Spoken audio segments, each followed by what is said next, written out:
Good morning, YouTube, and welcome back to the channel. This is IMAX Sports with another football video, and today I'm doing NFL Power Rankings Week 14 Revisited.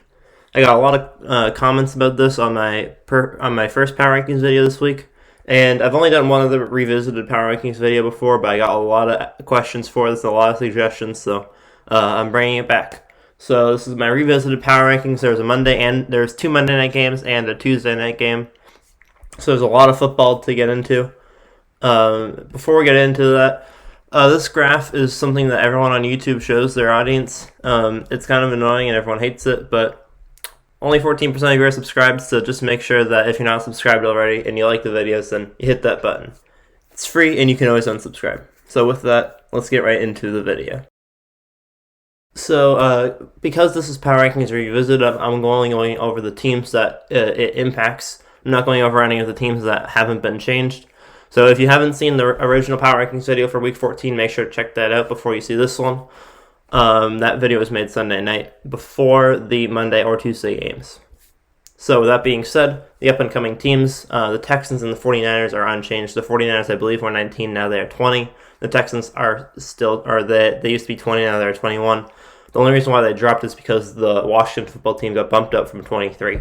Washington played a very good game against the Steelers, and they officially have won 3 games in a row. Them and the Giants are fighting for the division title in the NFC East. The football team is 5-7, the Giants are 5-7, and they're both on very hot winning streaks. The Giants have won 4 in a row, Washington has won 3 in a row. And Washington just came off of a massive win against the Steelers, and the Giants just came off of a massive win against Seattle.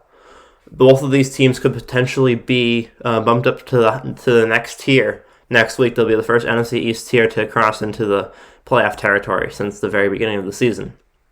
And yes, they're technically in the playoffs, but they're not in the borderline playoff territory yet because I don't know if either of these teams are as good as the Cardinals or the Vikings or the Raiders right now, but they definitely could potentially prove themselves with games coming up this week or next week.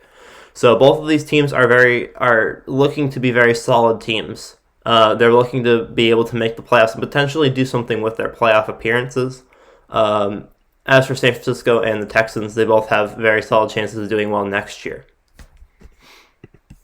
For borderline playoff teams, we have the Cardinals, we have the Vikings, we have the Raiders, and we have the Ravens. And there's not really a whole lot to go over here. The Raiders and Ravens are unchanged. The Ravens won against the Cowboys, but I didn't think that was enough to bump them up any places, considering the Cowboys are in the low 20s. But I did switch the Vikings with the Cardinals. Neither of them played, but I reconsidered what I thought about these two teams, and I almost put the Vikings at number 15 ahead of the Raiders. The Vikings have been playing very good football recently. The Cardinals are 1-4 in the last 5 games, and the Vikings, conversely, are 4-1 in the last 5 games. So the Vikings are playing much better football right now, even better than the Raiders, and I think that the Vikings will continue to play good football for the rest of the season. So they're in the 15-16 range, and they could potentially improve with some good wins as well. But right now they're in the 7th spot in the NFC for the playoff race. The Cardinals are in the 8th spot. So Minnesota currently has the playoff spot, but I could see either of these teams making it. Minnesota, though, has the advantage because they do have an easier schedule as well. Moving on, we have borderline playoffs 2. This category is unchanged. None of these teams played, and I rethought about all of them, but I didn't find it beneficial to change any of these rankings. Moving on, we have Blue Man Group version 3, and I made one tweak to the Blue Man Group this week. I replaced the Bills with the Rams. I had the Bills at number 8 in my previous Power Rankings video this week. I decided to change that. I got a lot of comments about where the Bills were. I still stand by my thoughts about the Bills. I think that they're playing their best football before Week 5. After their loss to Tennessee, they started to go downhill. They had a couple of very close games against not that great teams, including the Jets, and they had a couple of close wins against teams like the Patriots, and it's been a rougher road than it was the first 4 weeks. So I moved Buffalo down a couple weeks ago. They've been slowly making their way back up. And after the win against San Francisco last night, it was a very solid win against a very solid team. I decided to bump them up one more place. So right now, The Rams are number 8, the Seahawks are number 9, the Colts are number 10. I think that these are very solid places for all these teams. So the Seahawks and the Rams deserve to be right next to each other. They're both 8 and 4. They're in the same division. The Rams have the division advantage, but that's because they beat Seattle in head-to-head. So I think right now 8, 9, and 10 are very good spots for these 3 teams. And we move on to the next category, Buffalo ? Buffalo, Cleveland, and Tennessee are all they've brought us on a roller coaster ride this year. Buffalo's 9 and 3, the Browns are 9 and 3, Tennessee is 8 and 4.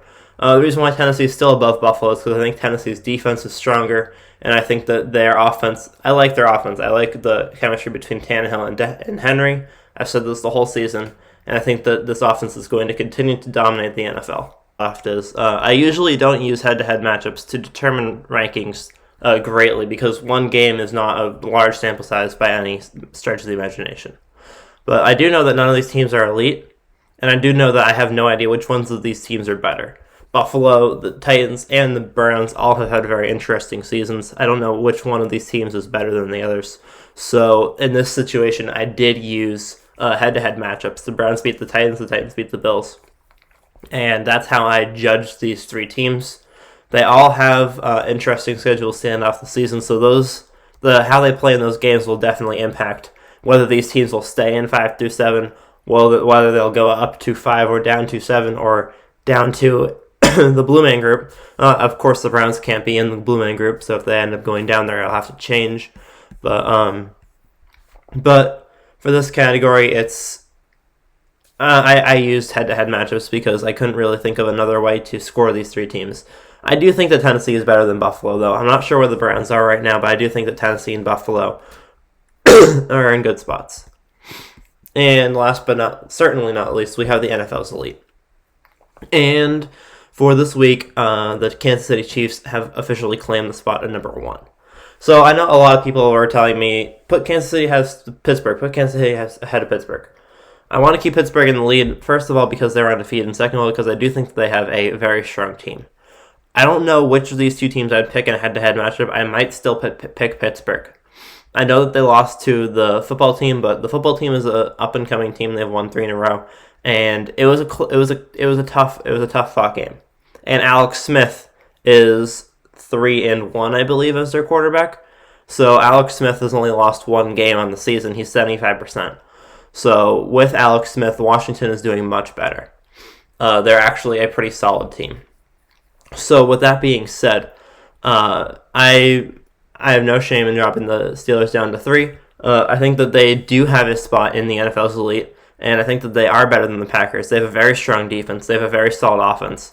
And I think that the top 4 is probably going to stay this way for the remainder of the season unless something drastically changes. The Packers have the least amount of wins right now in this category. Not that makes a whole big difference when you're this good, but they've had some interesting games this season. And overall, all these teams are just phenomenal. Kansas City has the best offense. The Steelers have the best defense. The Saints are the best of both worlds.